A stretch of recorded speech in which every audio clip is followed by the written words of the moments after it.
no one knows the birth of the Jedi. Who are they? Where do they come from? And how long have they been here? Hi, I'm Chance Constantine. I only have one suit. Ancient scholars have theorized time and time again who was the first user of the Force, and how the first plasma blade was forged.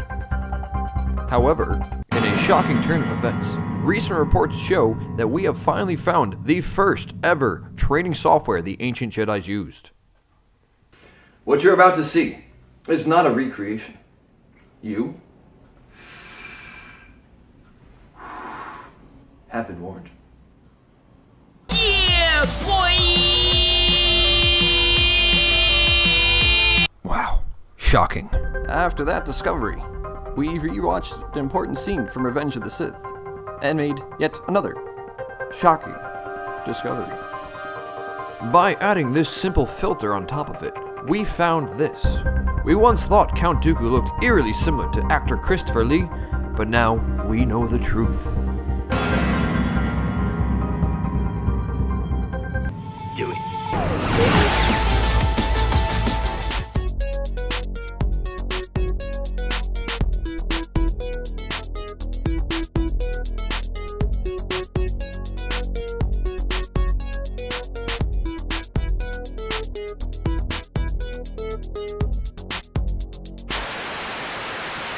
In 2005, a revolutionary game came out, but no one really cared about it.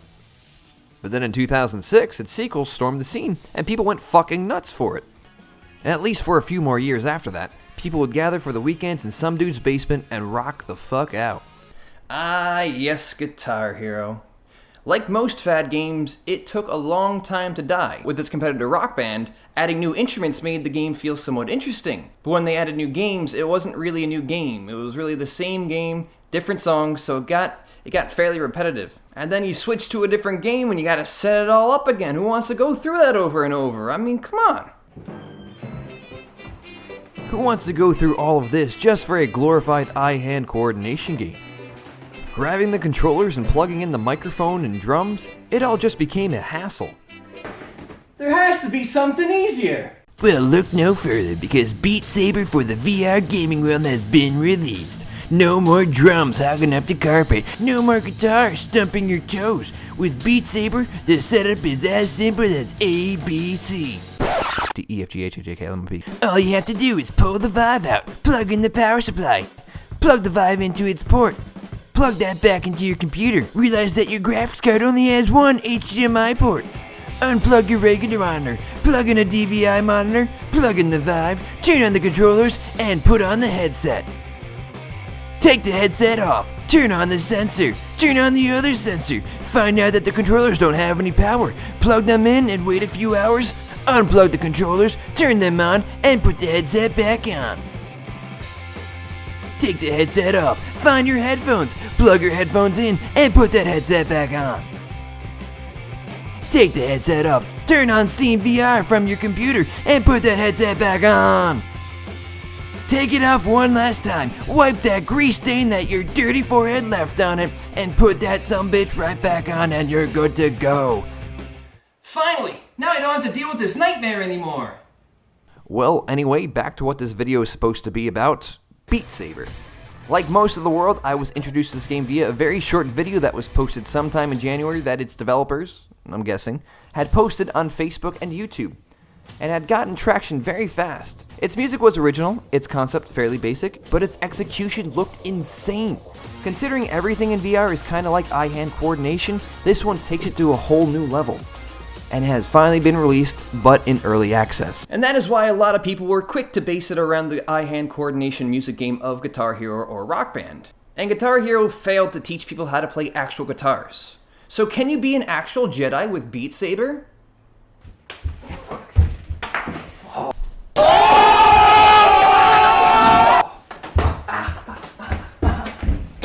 No. Absolutely fucking not. But the game is pretty fun. While, mind you, it is early access, it is still extremely playable. First off, you have solo mode or party mode, and it's really the same thing. The only difference is that after you finish a song in party mode, you record your name so that your buddy can play and try to beat you. But really, it's not a competition. It's really just to have fun and fuck around, so I say stick with solo. And you can never just jump right into a new game. You gotta do the tutorial first. You gotta see. Maybe there's something new they added. Because early access games, you know, they could just hide something. Maybe there's a secret way I gotta do everything. Don't touch the bomb. Don't touch the bomb. Nope, it's pretty straightforward. There are a handful of songs that came with its release, and I gotta say, it's not a bad one in the batch. As expected, each song has their own set of levels, but here's the rundown. Easy is easy. Normal is easy. Hard is still pretty easy.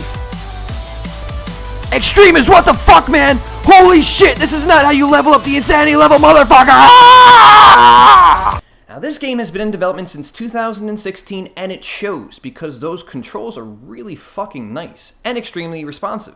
Besides hitting the cubes with a saber, you have to, of course, hit the right color with the right colored blade, dodge the walls, and avoid bombs. I'm still not quite sure how the scoring works. I mean, you can see it being recorded at the bottom. I thought it was like a DDR timing thing. You gotta hit it exactly when the beat strikes. Then I thought maybe how close it is that you are to the center line of the cube. But after a few trial and errors, I found that the harder you hit the fucking cubes, the higher your points went. So, okay. Like Guitar Hero, Extreme will eventually become easy. So the next step in eye-hand coordination evolution, you gotta go with the faster and harder songs. But there's not a lot that come with the game, so you're gonna run out pretty fast. However, there are other play modes. You have the no arrows mode and solo saber. Ah, no arrows. Okay. See, now this has got to be easier. The hardest part of the original game was lining up the arrow on the same colored cube and not fucking that up. Now I could hit this damn thing however the fuck I want. Gotta be easy. Right? Foreshadowing.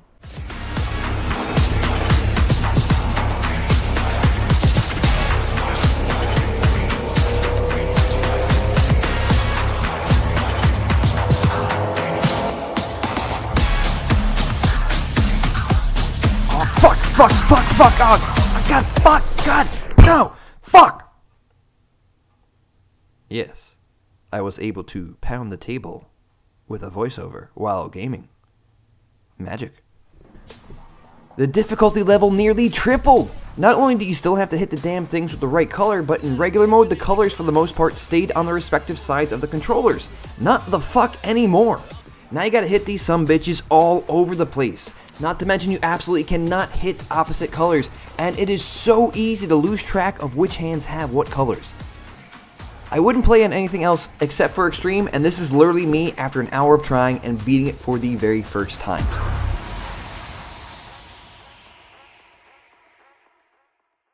But I mean, look at this! You can hardly even see movement, you have to swing these things so fucking fast.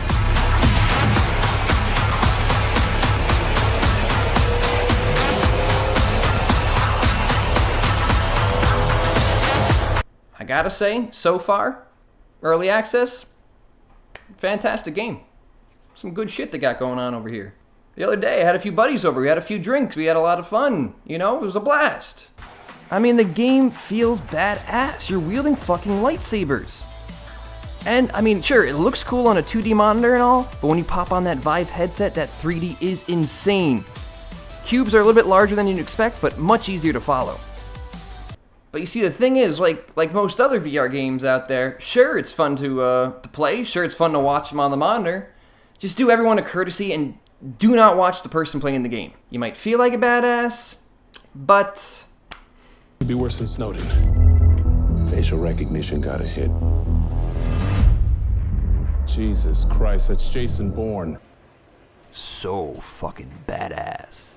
Anyways, there is still one last play mode, Solo Saber. Now, out of the three, I was gonna say this is the easiest. Just in theory, I mean, one hand, one cube, one color. Foreshadowing.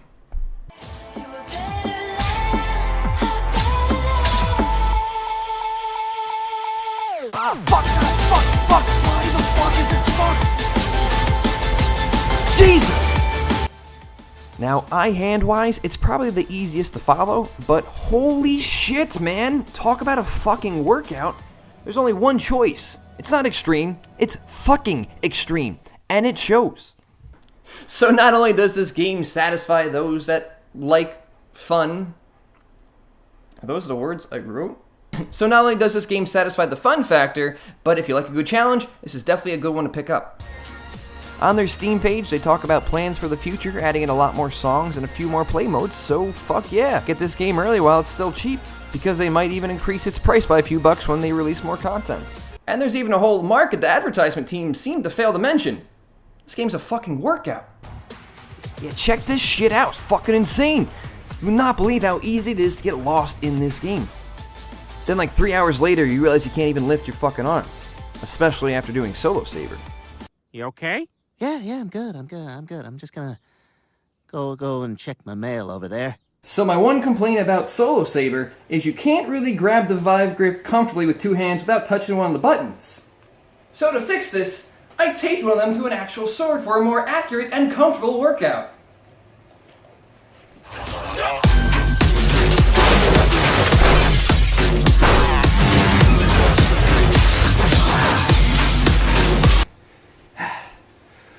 Whew. Ah, fuck.